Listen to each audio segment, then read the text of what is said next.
नमस्कार दोस्तों। भारत एक विरासत में आपका एक बार फिर से स्वागत है।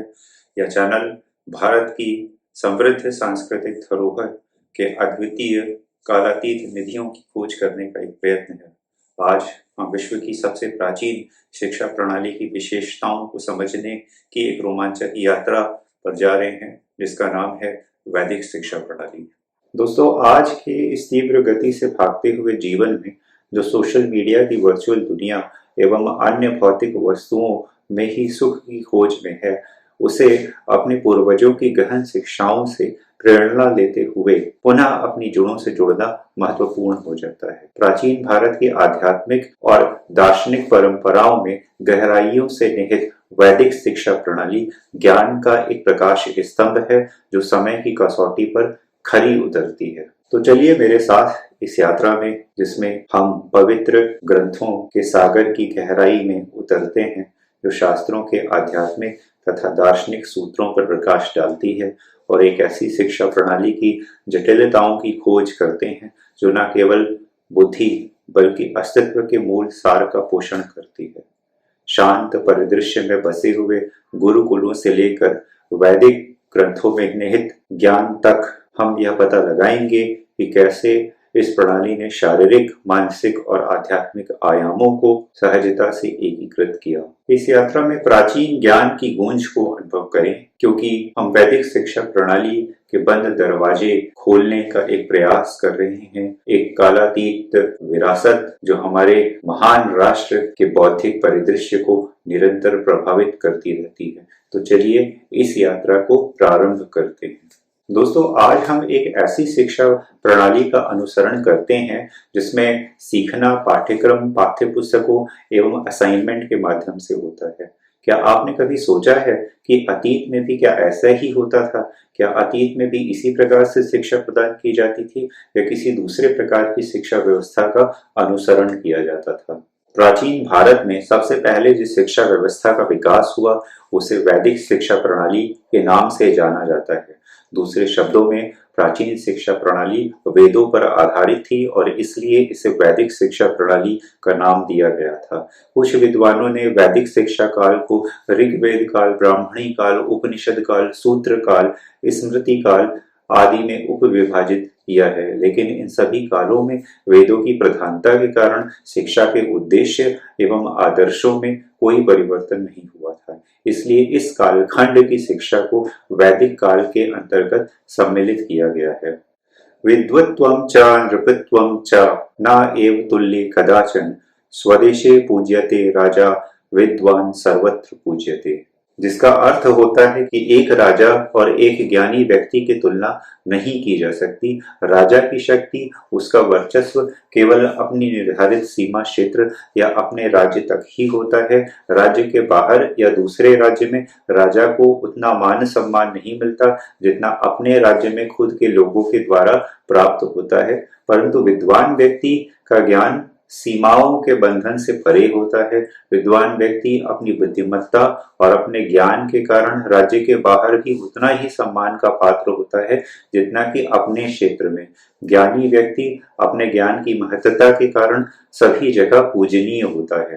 भारत में व्यापक रूप से उद्धृत यह श्लोक भारत में शिक्षा के महत्व को दर्शाता है। ऋग्वेद के समय से ही हमारी शिक्षा प्रणाली ने व्यक्ति के आंतरिक एवं बाह्य व्यक्तित्व को केंद्र में रखकर समग्र विकास पर बल दिया। यह शिक्षा प्रणाली जीवन के नैतिक, शारीरिक, आध्यात्मिक और बौद्धिक विकास पर केंद्रित थी। प्राचीन भारतीय मनीषियों द्वारा शिक्षा का प्रयोग व्यापक तथा सीमित दोनों अर्थों में किया गया है। व्यापक रूप से शिक्षा का तात्पर्य व्यक्ति को सभ्य और उन्नत बनाना है। इस दृष्टि से शिक्षा आजीवन चलने वाली एक प्रक्रिया है। सीमित अर्थ में शिक्षा का अभिप्राय उस औपचारिक शिक्षा से है जो व्यक्ति को गृहस्थ आश्रम में प्रवेश करने के पूर्व छात्र रूप में गुरु से प्राप्त होती है। इस प्रकार वैदिक कालीन शिक्षा से तात्पर्य व्यक्ति का शारीरिक, मानसिक, बौद्धिक और आध्यात्मिक विकास है। वैदिक कालीन शिक्षा व्यवस्था। अब वैदिक कालीन शिक्षा व्यवस्था को गहराई से समझने का प्रयत्न करते हैं। वैदिक काल, पूर्व वैदिक काल अथवा ऋग वैदिक तथा उत्तर वैदिक काल जो यजुर्वेद, सामवेद, अथर्ववेद के अतिरिक्त ब्राह्मण, आरण्यक एवं उपनिषद आदि की रचना का काल था, के भेद से दो भागों में बटा हुआ था। भारतीय परंपरा के अनुसार ब्रह्मा द्वारा ऋषियों को मंत्रों का प्रकाश दिया गया। वे मंत्र उस ऋषि के पुत्रों एवं शिष्यों के माध्यम से कुल की परंपरा में सुरक्षित रखे जाते थे। इस प्रकार प्रत्येक ऋषि का कुल एक लघु विद्यालय के समान था, जहां रहकर विद्यार्थी को ब्रह्मचर्य का पालन करना होता था। आचार्यो ब्रह्मचार्येण ब्रह्मचार्यणि इच्छते। आचार्य उपनयन संस्कार द्वारा ब्रह्मचारी को अपनी रक्षा में लेता था।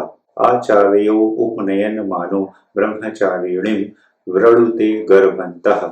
गुरुकुल में ऋषियों द्वारा पाठ को कंठस्थ कराया जाता था। तब आत्मदर्शन की युक्ति, प्रवचन तथा उच्चारण पर बल दिया जाता था। मानसिक चिंतन तथा ध्यान से ज्ञान प्राप्त कराया जाता था। उत्तर वैदिक काल में संभवतः लेखन काल में भी उन्नति होने लगी थी। शिक्षण पद्धति में पाठों का उच्चारण, भाष्य, व्याख्या तथा वाद विवाद सम्मिलित थे। देश में विभिन्न स्थानों में जाकर शिक्षा का प्रसार करने वाले विद्वानों को चारक कहा जाता था। शिक्षा के निमित्त पंचाल परिषद नामक संस्थाएं थी। इसके अतिरिक्त विद्वत सभाओं का भी आयोजन हुआ करता था, जैसे राजा जनक की सभा, जिसमें प्रमुख विद्वान याज्ञवल्क्य थे। भारत की प्राचीन शिक्षा प्रणाली की ऐतिहासिक उत्पत्ति के प्रमाण भारत के पत्थरों के शिलालेख, तांबे और ताड़ के पत्रों के अभिलेखों के रूप में विद्यमान है। अब वैदिक काल में शिक्षा के अर्थ की बात करते हैं। सामान्य बच्चों को परिवारों में विद्यारंभ संस्कार और गुरुकुलों में उपनयन संस्कार के बाद विभिन्न विषयों में दिए जाने वाले ज्ञान एवं कला कौशल में प्रशिक्षण को शिक्षा कहा जाता था। यह शिक्षा का संकुचित अर्थ था, परंतु जब शिष्य गुरुकुल शिक्षा पद्धति पूरी कर लेते थे तो समावर्तन समारोह होता था, और इस समारोह में गुरु शिष्य को यह उपदेश भी देते थे कि स्वाध्याय में कभी प्रमाद या आलस्य मत करना। इसका अर्थ है उस काल में जीवन भर स्वाध्याय द्वारा ज्ञान अर्जन किया जाता था। यह शिक्षा का व्यापक अर्थ था। वैदिक काल में शिक्षा निम्न प्रकार की थी। नंबर 1, प्रारंभिक शिक्षा। वैदिक काल में प्रारंभिक शिक्षा की व्यवस्था परिवारों में होती थी। लगभग 5 वर्ष की आयु में किसी शुभ दिन विद्यारंभ संस्कार किया जाता था। यह संस्कार परिवार के कुल पुरोहित द्वारा किया जाता था। बच्चे को स्नान कराकर नए वस्त्र पहनाए जाते थे और कुल पुरोहित के सम्मुख प्रस्तुत किया जाता था। कुल पुरोहित नया वस्त्र बिछाते थे और उस पर चावल बिछाते थे। इसके बाद वेद मंत्रों द्वारा देवताओं की आराधना की जाती थी और बच्चे की उंगली पकड़कर बिछे हुए चावलों में वर्णमाला के अक्षर बनवाए जाते थे। कुल पुरोहित को भोजन कराकर दक्षिणा दी जाती थी। कुल पुरोहित बच्चे को आशीर्वाद देते थे और इसके बाद शिक्षा नियमित रूप से प्रारंभ होती थी। नंबर 2 है उच्च शिक्षा। वैदिक काल में उच्च शिक्षा की व्यवस्था गुरुकुलों में होती थी। 8 से 12 वर्ष की आयु पर बच्चों का गुरुकुलों में प्रवेश होता था। ब्राह्मण बच्चों का 8 वर्ष की आयु पर, क्षत्रिय बच्चों का 10 वर्ष की आयु पर और वैश्य बच्चों का 12 वर्ष की आयु पर। गुरुकुलों में प्रवेश के समय बच्चों का उपनयन संस्कार होता था और इस संस्कार के बाद उनकी उच्च शिक्षा प्रारंभ होती थी। व्यावसायिक शिक्षा। वैदिक काल में आज की व्यावसायिक शिक्षा को कर्म शिक्षा कहा जाता था। प्रारंभिक वैदिक काल में यह शिक्षा छात्रों की योग्यता और क्षमता के आधार पर दी जाती थी और उत्तर वैदिक काल में यह छात्रों के वर्ण के आधार पर दी जाती थी। अब वैदिक काल में शिक्षा के प्रशासन एवं वित्त के बारे में चर्चा करते हैं। वैदिक शिक्षा प्रणाली के प्रशासन एवं वित्त के संबंध में 3 तथ्य उल्लेखनीय हैं। नंबर 1 है राज्य के नियंत्रण से मुक्ति। वैदिक काल में शिक्षा की व्यवस्था करना राज्य का उत्तरदायित्व नहीं था। परिणाम स्वरूप उस पर राज्य का कोई नियंत्रण भी नहीं था और इस काल में शिक्षा पूर्ण रूप से गुरुओं के व्यक्तिगत नियंत्रण में थी। दूसरा है निःशुल्क शिक्षा। वैदिक काल में शिक्षा पूर्ण रूप से निःशुल्क रही। शिष्यों के आवास एवं भोजन की व्यवस्था भी गुरुकुल के गुरु स्वयं किया करते थे, लेकिन शिक्षा पूर्ण होने के पश्चात शिष्य गुरुओं को अपनी सामर्थ्य अनुसार गुरु दक्षिणा अवश्य देते। तीसरा है आय के स्रोत, दान, दक्षिणा एवं भिक्षा। वैदिक काल में गुरुकुलों को राज्य से कोई निश्चित अनुदान प्राप्त नहीं होता था। उस समय राजा, महाराजा एवं समाज के धनी वर्ग के लोग इन गुरुकुलों को स्वेच्छा से भूमि, पशु, अन्न, वस्त्र, पात्र एवं मुद्रा दान स्वरूप दिया करते थे। गुरुकुलों की दैनिक आवश्यकताओं की पूर्ति के लिए शिष्य समाज से नित्य भिक्षा मांग करके लाते थे और इन गुरुकुलों की आय का जो तीसरा स्रोत था वो था गुरु दक्षिणा। अब बात करते हैं शिक्षा के उद्देश्य एवं आदर्श के विषय में। ईश्वर भक्ति तथा धार्मिकता की भावना, चरित्र निर्माण, व्यक्तित्व का विकास, नागरिक तथा सामाजिक कर्तव्यों का पालन, सामाजिक कुशलता की उन्नति और राष्ट्रीय संस्कृति का संरक्षण एवं प्रसार प्राचीन भारत में शिक्षा का मुख्य उद्देश्य एवं आदर्श था। उस काल में शिक्षा को ज्ञान के पर्याय के रूप में लिया जाता था। इससे स्पष्ट है कि उस काल में शिक्षा का प्रमुख उद्देश्य ज्ञान का विकास था। समाज एवं राष्ट्र के प्रति कर्तव्य पालन एवं राष्ट्रीय संस्कृति के संरक्षण एवं विकास पर भी उस काल में विशेष रूप से बल दिया जाता था। मोक्ष की प्राप्ति तो उस काल में मनुष्य जीवन का अंतिम उद्देश्य माना ही जाता था और इसकी प्राप्ति के लिए शिक्षा द्वारा उसका आध्यात्मिक विकास किया जाता था। इन सारे उद्देश्यों को हम आज की भाषा में निम्न प्रकार से क्रमबद्ध कर सकते हैं। पहला है ज्ञान का विकास। यह वैदिक कालीन शिक्षा का प्रमुख उद्देश्य था। तब ज्ञान को मनुष्य का तीसरा नेत्र कहा जाता था। ज्ञानम मनुजस्य तृतीयम नेत्र। और यह माना जाता था कि ये दो नेत्र तो केवल दृश्य जगत का ज्ञान भर कराते हैं, परंतु तीसरा नेत्र हमें दृश्य एवं सूक्ष्म दोनों जगत का ज्ञान कराता है। यह हमें सत्य और असत्य का भेद स्पष्ट कराता है, करणीय एवं अकरणीय भेद का स्पष्ट कराता है और भौतिक एवं आध्यात्मिक उपलब्धियों को प्राप्त करने का मार्ग स्पष्ट करता है। दूसरा है स्वास्थ्य का संरक्षण एवं संवर्धन। ऋषि आश्रमों एवं गुरुकुलों में शिष्यों के शारीरिक एवं मानसिक स्वास्थ्य के संवर्धन एवं संरक्षण पर विशेष बल दिया जाता था और उन्हें उचित आहार विहार और उचित आचार विचार की शिक्षा दी जाती थी। शारीरिक स्वास्थ्य के संरक्षण एवं संवर्धन के लिए शिष्यों को प्रातः ब्रह्म मुहूर्त में उठना होता था, दातून एवं स्नान करना होता था, व्यायाम करना होता था, सादा भोजन करना होता था, प्रतिदिन दिनचर्या का पालन करना होता था और व्यसनों से दूर रहना होता था। शिष्यों के मानसिक स्वास्थ्य के संरक्षण एवं संवर्धन के लिए उन्हें उचित आचार विचार की ओर उन्मुख किया जाता था। तीसरा है जीविकोपार्जन एवं कला कौशल की शिक्षा। प्रारंभिक वैदिक काल में शिष्यों को उनकी योग्यता अनुसार कृषि, पशुपालन एवं अन्य कला कौशल की शिक्षा दी जाती थी। उस समय हमारा देश धन धान्य से संपन्न था, लोग बहुत अच्छा जीवन जीते थे। परंतु उत्तर वैदिक काल में स्वार्थ के वशीभूत होकर कर्म आधारित वर्ण व्यवस्था को जन्म आधारित वर्ण व्यवस्था में बदल दिया गया, जिसके परिणाम स्वरूप लोगों को वर्णानुसार शिक्षा दी जाने लगी। चौथा है संस्कृति का संरक्षण एवं विकास। वैदिक काल में शिक्षा का एक उद्देश्य अपनी संस्कृति का संरक्षण और हस्तांतरण था। उस काल में गुरुकुलों की संपूर्ण कार्य पद्धति धर्म प्रधान थी। उस काल में शिष्यों को वेद मंत्र याद कराए जाते थे, संध्या वंदन की विधियां सिखाई जाती थी और आश्रम के अनुसार कार्य करने का उपदेश दिया जाता था। उस काल में शिक्षा का एक ऐसा क्रम चला कि उसके प्रभाव से अनेक लोग गृहस्थ आश्रम के बाद वानप्रस्थ आश्रम में प्रवेश करते थे और जंगलों में रहते हुए अध्ययन, चिंतन, मनन और निधिध्यासन करते थे और नए नए तथ्यों की खोज करते थे। इनमें से कुछ लोग संन्यास आश्रम में प्रवेश करते थे और ध्यान और समाधि के द्वारा मोक्ष की प्राप्ति करते थे। इससे इस देश की संस्कृति का संरक्षण और विकास हुआ। पांचवा है नैतिक एवं चारित्रिक विकास। वैदिक काल में चरित्र निर्माण से तात्पर्य मनुष्य को धर्म सम्मत आचरण करने में प्रशिक्षित करना था।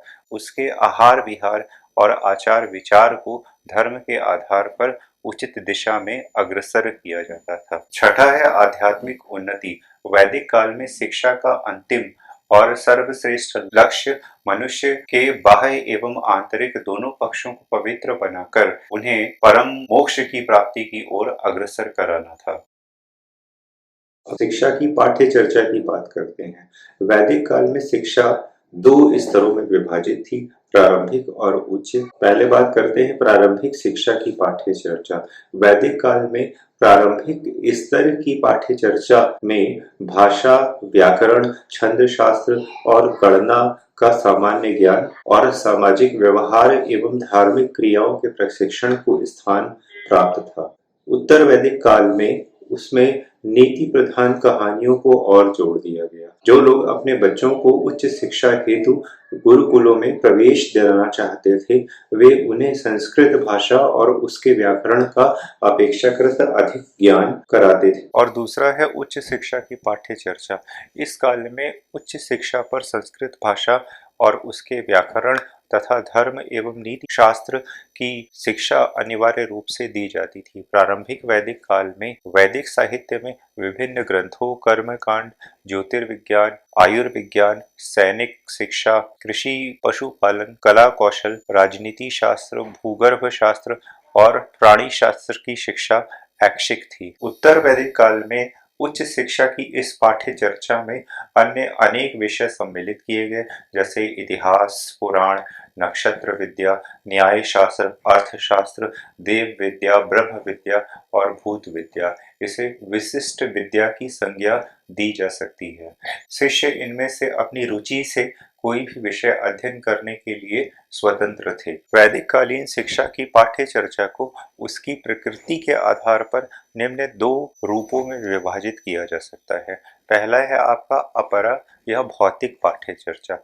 इसके अंतर्गत भाषा, व्याकरण, अंक शास्त्र, कृषि, पशुपालन, कला, संगीत एवं नृत्य, कौशल जैसे आपका कताई, बुनाई, रंगाई, काष्ठ कार्य, धातु कार्य एवं शिल्प, अर्थशास्त्र, राजनीति शास्त्र, भूगर्भ शास्त्र, प्राणी शास्त्र, सर्प विद्या, तर्क शास्त्र, ज्योतिर्विज्ञान, आयुर्विज्ञान एवं सैनिक शिक्षा का अध्ययन और व्यायाम, गुरुकुल व्यवस्था एवं गुरु सेवा की क्रियाएं आदि सम्मिलित थी। और दूसरा है परा या आध्यात्मिक पाठ्य चर्चा।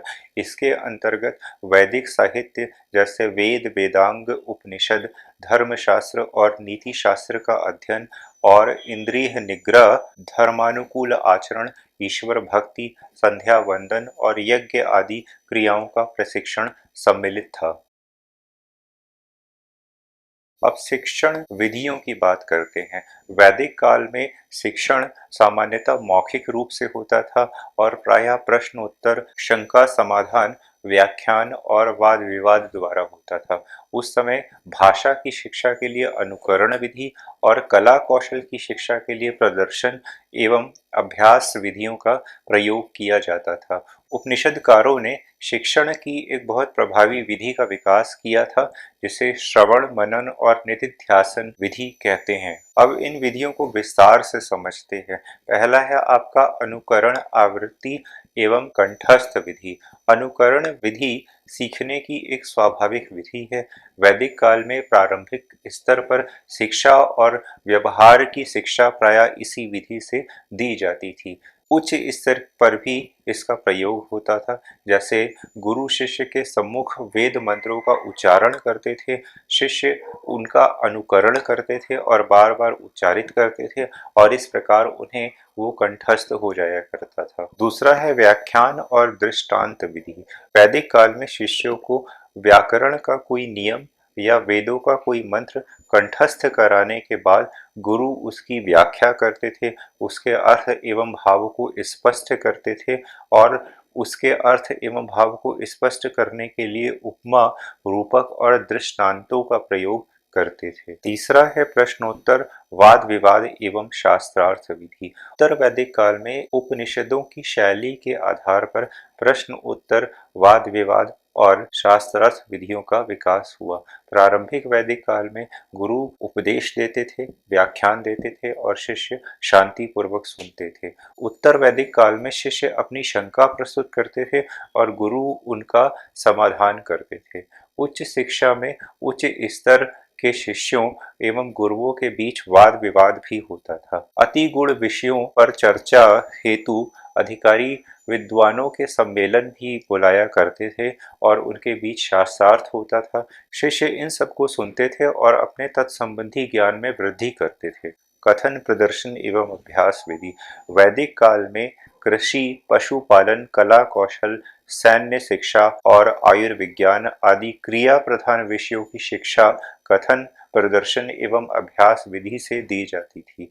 गुरु सर्वप्रथम सिखाए जाने वाली क्रिया के संपादन की विधि बताते थे और फिर उसे स्वयं करके दिखाते थे। शिष्य उनका अनुसरण कर यथा क्रिया का अभ्यास करते थे और धीरे धीरे उसमें दक्षता प्राप्त करते थे।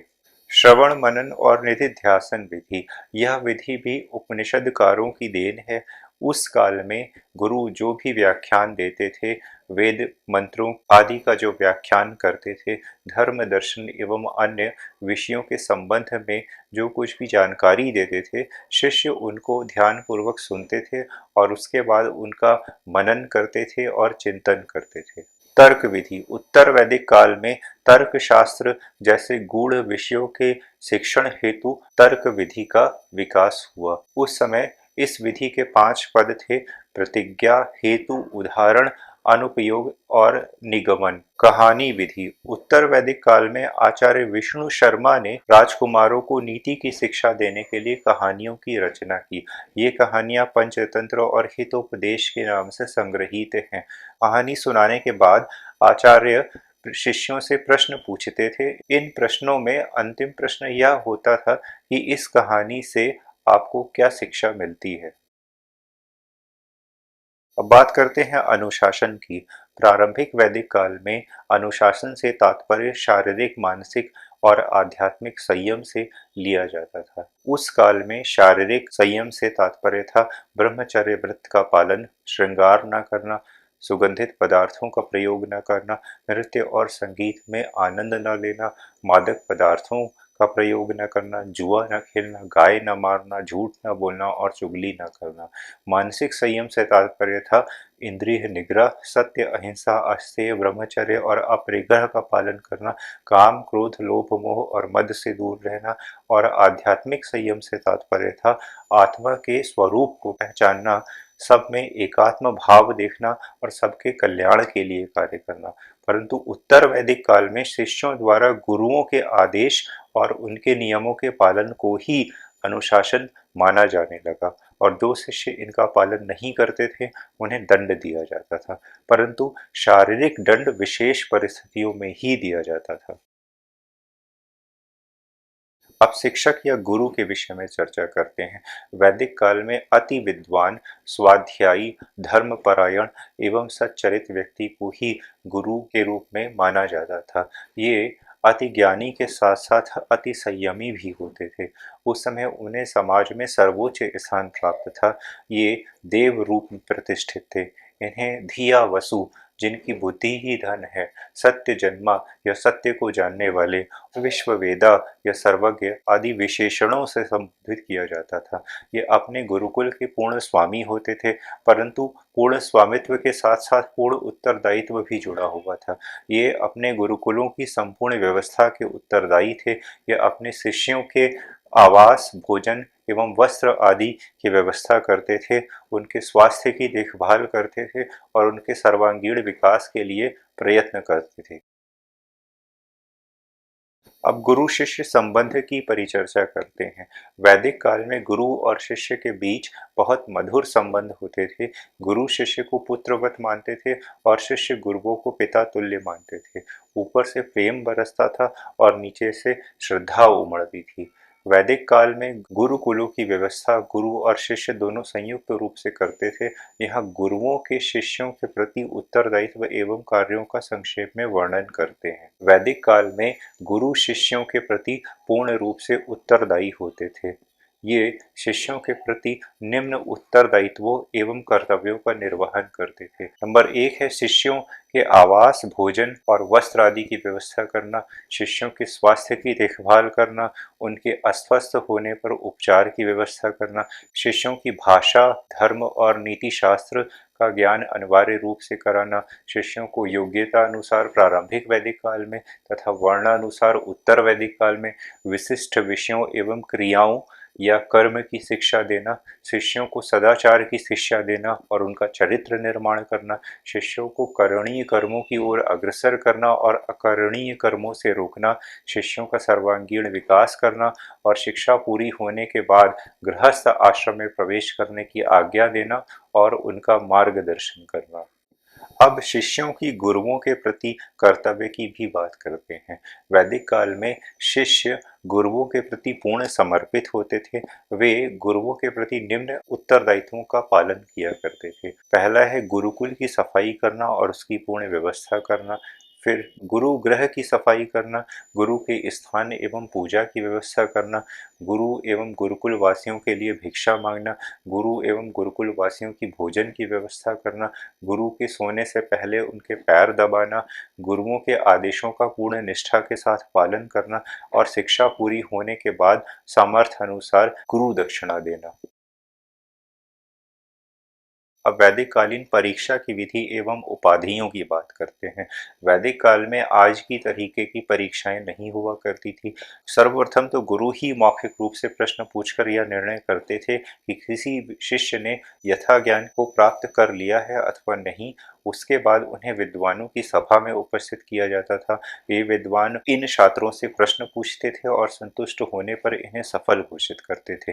वैदिक काल में सफल छात्रों को कोई प्रमाण पत्र नहीं दिया जाता था। इनकी योग्यता ही इनका प्रमाण पत्र होती थी। परंतु जो छात्र गुरुकुलों का 12 वर्षीय सामान्य पाठ्यक्रम अथवा किसी एक वेद का अध्ययन पूरा कर लेते थे, उन्हें स्नातक, जो 24 वर्षीय पाठ्यक्रम अथवा 2 वेद का अध्ययन पूरा कर लेते थे, उन्हें वसु, जो 36 वर्षीय पाठ्यक्रम या 3 वेदों का अध्ययन कर लेते थे, उन्हें रुद्र, और जो 48 वर्षीय पाठ्यक्रम या 4 वेदों का अध्ययन पूरा कर लेते थे, उन्हें आदित्य कहा जाता था।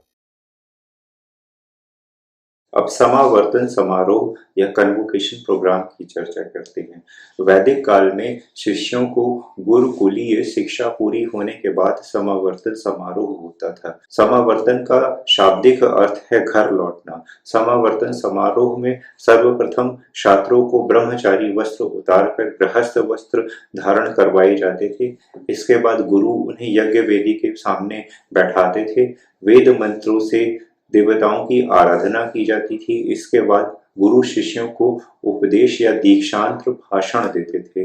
वे उन्हें गृहस्थ जीवन के कर्तव्य पालन, समाज सेवा और राष्ट्र के प्रति कर्तव्य का पालन का उपदेश देते थे और अध्ययन में कभी प्रमाद या आलस्य न करने का उपदेश देते थे। वे उन्हें पितृ ऋण, गुरु ऋण एवं देव ऋण से उऋण होने का उपदेश देते थे। तैत्तिरीय उपनिषद में इस दीक्षांत भाषण का उल्लेख है।